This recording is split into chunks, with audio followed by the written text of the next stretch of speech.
Hello everyone, welcome back to my channel. I hope you all are having a great day. In this video, we will discuss about providing urban amenities to rural area. आज हम इसके बारे में पढ़ेंगे. So without wasting any time, let's get started with the video. And before starting, if you are new to my channel, please hit the subscribe button. So let's get started with the topic.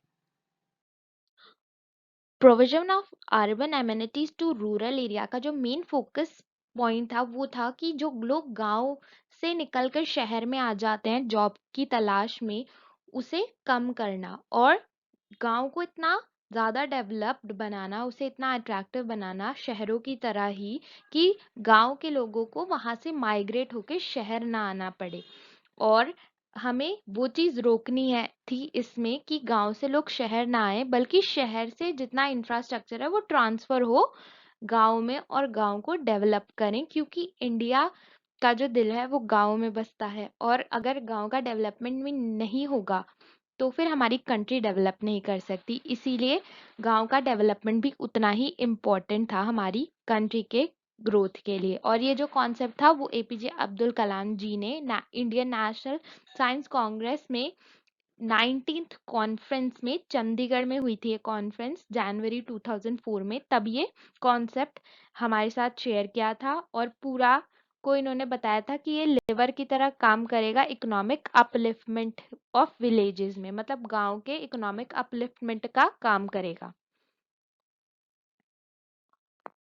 Goals and objective of Pura was to provide India new height and achievement, development status and economy. India को new Heights और achievement और development status, economy को strong करना इसका main objective था।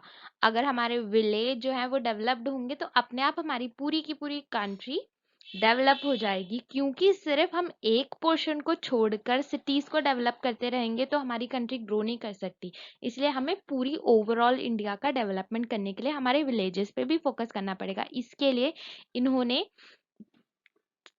बोला कि providing high cost advance technologies to village को एडवांस टेक्नोलॉजीज प्रोवाइड की जाए, विलेजेस को एक दूसरे से कनेक्ट किया जाए, फ्रीक्वेंटली बस सर्विस उन्हें प्रोवाइड की जाए और विलेजेस में मार्केट हो अपनी, जहाँ पे वो अपने सामान बेच सके, खरीद सके, उन्हें शहर ना आना पड़े इतना सारा काम करने के लिए। इसकी वजह से वहाँ पे एम्प्लॉयमेंट जनरेट होगा और रूरल डेवलपमेंट को कोऑपरेटिव सोशल रिस्पॉन्सिबिलिटी समझा जाए। ये नहीं समझा जाए कि वो एरिया खुद डेवलप हो जाएगा, बल्कि जब तक हम वहाँ पे इंफ्रास्ट्रक्चर नहीं प्रोवाइड करेंगे तब तक वहाँ डेवलपमेंट नहीं हो सकता।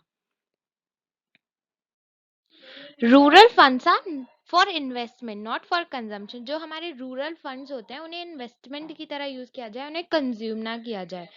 Industry and services should be given priority in job creation and employment. गांव में इंडस्ट्रीज और सर्विसेज को सेटअप किया जाए और उन्हें प्रायोरिटी दी जाए ताकि गांव में जॉब क्रिएट हो और एम्प्लॉयमेंट इंक्रीज हो वहां पे।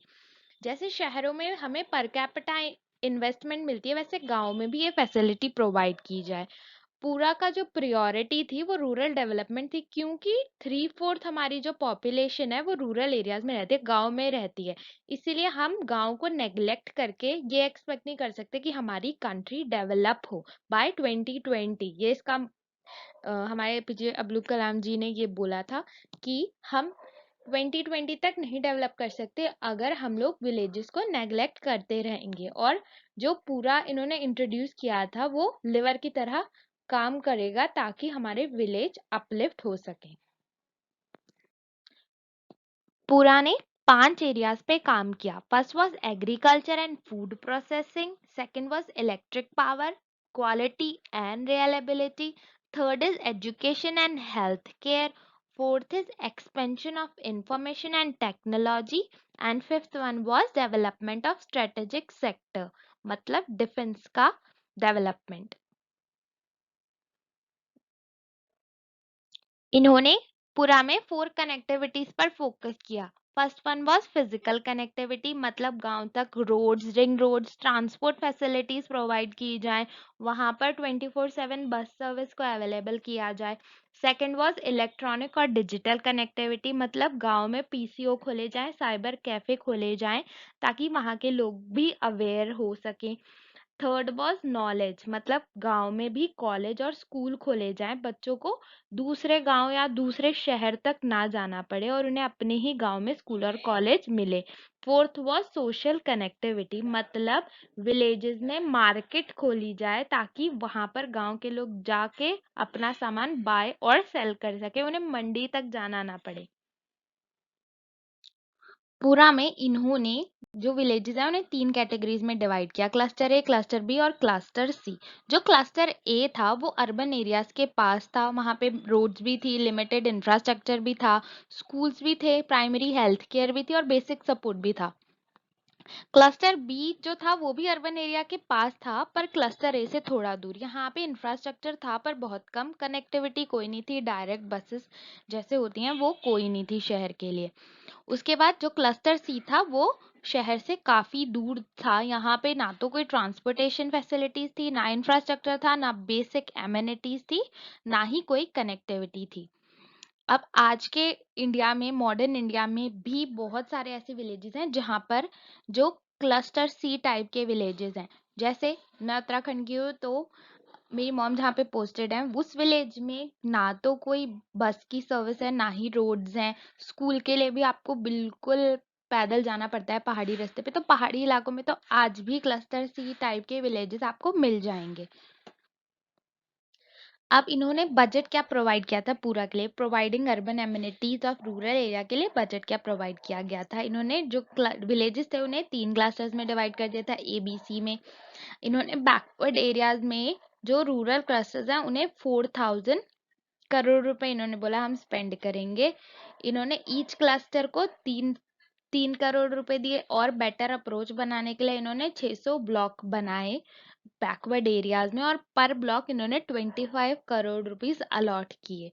इन्होंने बोला कि क्या कहते हैं जो ग्रांट्स हैं वो 80% ग्रांट सेंटर प्रोवाइड करेगा और 20% ग्रांट जो है स्टेट प्रोवाइड करेगा। इन्होंने जो क्लस्टर सी विलेजेस थे उनको ज्यादा फोकस करके इन्होंने इनिशियल पुश की जो क्लस्टर सी है वो डेवलप हो जाए उसके लिए इन्होंने ज्यादा फोकस किया था।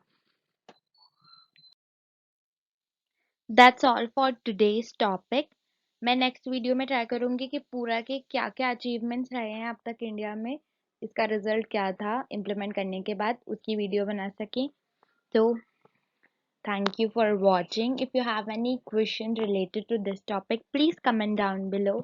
And if you haven't subscribed my channel, please subscribe my channel by hitting the bell icon. And thanks for watching.